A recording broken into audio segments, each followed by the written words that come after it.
Bienvenue dans cette nouvelle édition du QG Week-end. Voici les titres de l'actualité. Le premier procès civil de la crise post-électorale ivoirienne est lancé. L'ex-première dame Simone Gbagbo s'est présentée devant les juges ce vendredi à Abidjan. Il s'agit là de sa première apparition publique depuis son arrestation en 2011. L'Afrique de plus en plus attractive pour les bailleurs de fonds internationaux face aux nombreuses opportunités qu'offre le continent. Les obstacles liés au climat politique semblent s'estomper. Puis bras de fer judiciaire entre le gouvernement djiboutien et les sociétés pétrolières responsables de la pollution du port de Djibouti. Une affaire qui, vous le verrez, continue de faire couler beaucoup d'encre. Mais avant de développer ces titres, Marc Ravalman a signé à résidence. L'ancien président malgache arrêté en octobre à son retour d'exil restera en résidence surveillée à son domicile d'Antananarive et ce jusqu'à nouvel ordre.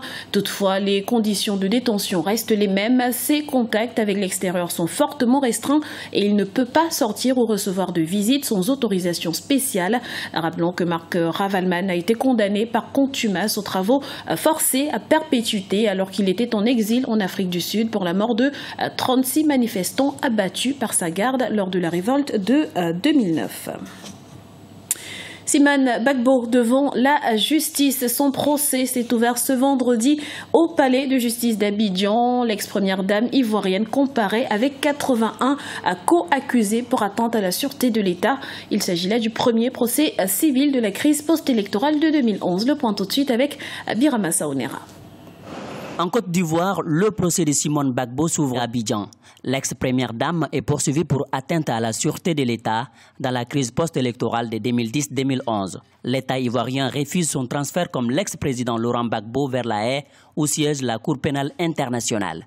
La justice ivoirienne estime être en mesure de lui organiser un procès équitable sur les terres d'Eburni. Il n'y a pas une catégorisation du traitement des dossiers juridiques, ni de l'ex-président Laurent Gbagbo et de son épouse, Simone Gbagbo. Aujourd'hui, le contexte, il y a l'opportunité et les moyens dont a besoin donc la justice sont au rendez-vous pour permettre donc le jugement de Mme Simone Gbagbo en Côte d'Ivoire, ce qui n'était pas le cas pour l'ex-président Laurent Gbagbo il y a 3 ans. L'ex-première dame est inculpée avec 82 autres personnalités politiques de l'ancien régime.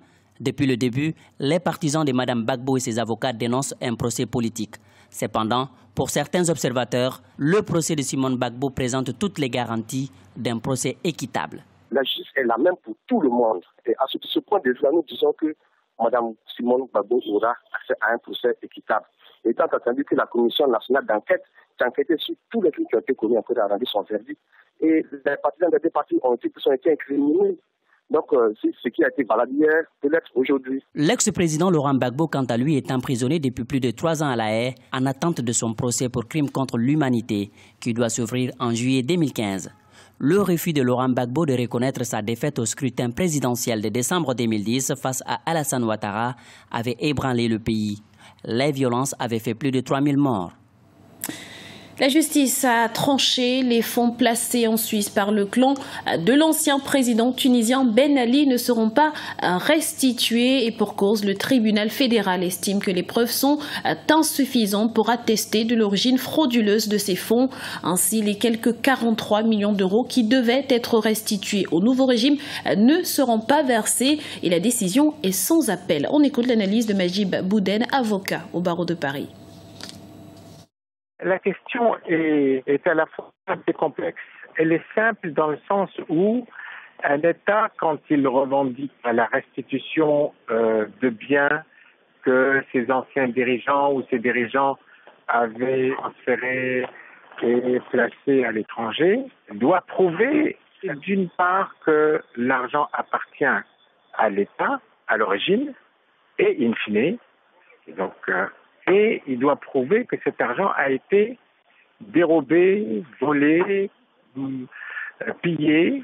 Et donc, la charge de la preuve appartient à l'État. Dans ce cas d'espèce, les gouvernements tunisiens successifs, pour des raisons qui leur sont propres, n'ont pas établi ces preuves-là.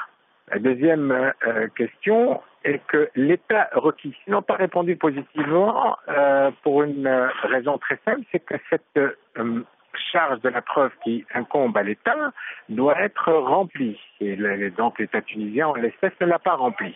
Et deuxième question, c'est que ces pays-là, les pays requis, ne peuvent répondre positivement que quand leur responsabilité ne peut pas être mise en cause. Et donc, la position du gouvernement helvétique, elle est très claire. Et le gouvernement helvétique dit « Donnez-moi la preuve et je vous donne l'argent ».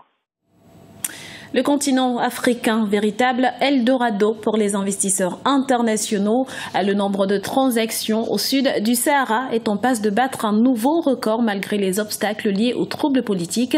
Un bémol cependant, car si les acquisitions augmentent, la manne financière, elle, est moins conséquente. Explication avec Marina Vanier. C'est la ruée vers l'Afrique. De plus en plus d'investisseurs internationaux réalisent des opérations de fusion, mais aussi d'acquisition des parts de marché africains. En Afrique subsaharienne particulièrement, le niveau soutenu des transactions montre qu'ils font désormais fi des crises, misant davantage sur les perspectives de croissance du continent.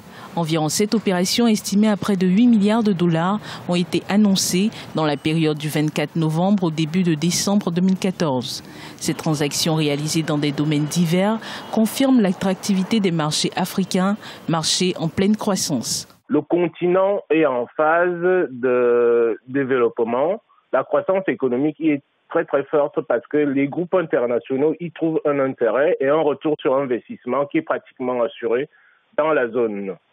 À l'intérieur de ça, vous avez une économie qui a émergé, qui a ouvert d'autres potentialités, à savoir le Nigeria qui est devenu la première économie africaine, succédant, comment dirais-je, à l'Afrique du Sud. Vous avez les entreprises ont besoin de trouver cet environnement-là qui permet aux grands fonds d'investissement internationaux de pouvoir investir les capitaux disponibles. Si les opérations de fusion et d'acquisition des entreprises ont augmenté sur le continent, la manne financière a quelque peu baissé. Le montant des transactions depuis janvier 2014 est estimé à 34 milliards de dollars, contre 35 milliards sur la même période en 2013. Cette chute n'est pas liée à la stabilité du secteur, selon des observateurs économiques. Dans un premier temps, les capitaux se sont dirigés vers les secteurs les plus intéressants. La logique première, qui était la logique des fusions-acquisitions, s'est transformée au fil du temps en une logique plutôt de franchise, c'est-à-dire les investisseurs internationaux ont mis en place un certain nombre de franchises qui ont obligatoirement baissé le volume des investissements sur l'Afrique. Donc, le phénomène n'est pas très très inquiétant pour l'Afrique.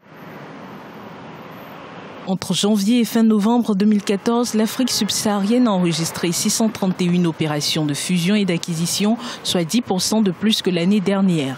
Une hausse est à prévoir pour les années futures sur le continent avec l'amélioration de la stabilité politique.